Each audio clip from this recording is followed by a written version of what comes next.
On 6th of October, India abstained from voting against China's treatment of Uyghur at the Human Rights Council in UN.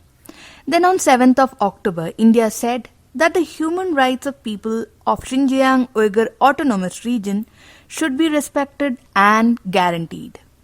This was India's first ever statement on Uyghur issue. Hello everyone, welcome to Resonant News. We are here to discuss no masterstroke today, but the exact reason why India didn't vote against China. Before we move forward into the video, don't forget to like, share, subscribe to our channel or drop a thanks. Most of the Indians really expected India to go all guns blazing against China and vote against China in UN. So why did India really abstain from voting? Well, abstaining means it was neither a yes nor a no from India's side against China. There were in total 19 countries who voted against, 17 for, and there were 11 abstentions, including India's. So it was really a narrow escape for China. But did you know, this is not the first time India abstained from voting against China on Uyghur issue? Exactly 3 years back, on 30th October in 2019, India had done the same thing. This was before the Galwan face-off took place at LAC in May 2020. Foreign affairs decisions are purely based on business and not ideology. There are many examples. America's close association with Middle Eastern countries, where most of the countries are not even democracies. Muslims of Azerbaijan cheer for Israel, which is a Jewish country, while Armenia, which is a Christian country, cheers for Iran, which is a Muslim country. The reason for seemingly bizarre relations is business and long-term strategic planning, sometimes energy consumption too.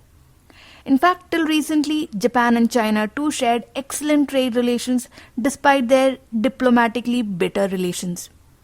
There's a lesson here.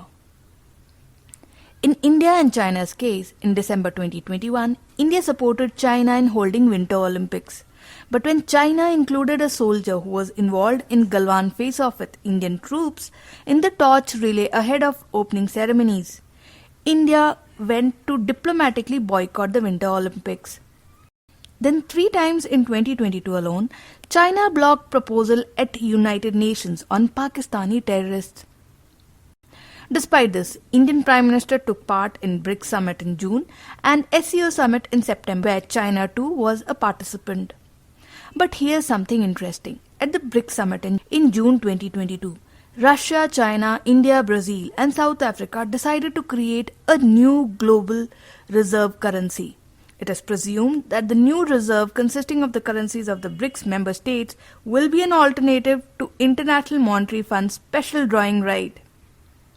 China contributed the most, $41 billion. Russia, India, Brazil contributed $18 billion each, and South Africa contributed $5 billion. This will challenge US dollar's domination. India is pretty much standing up against one of its allies, which is America, and being neutral towards a belligerent China. But then look at the ally, US. America has gone on to fund a defense deal of $450 million for F-16s with Pakistan. Also recently, US ambassador went to POK and called it as AJK.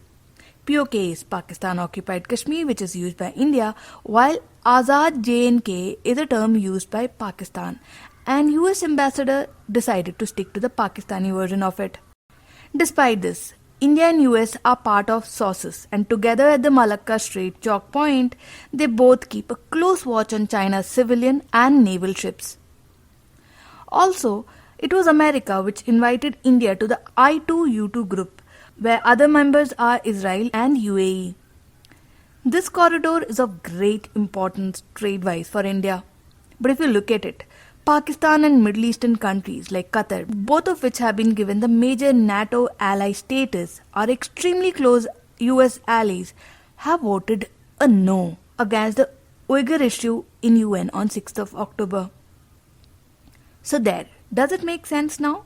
Foreign affairs decisions and strategic planning are done keeping the long-term objective.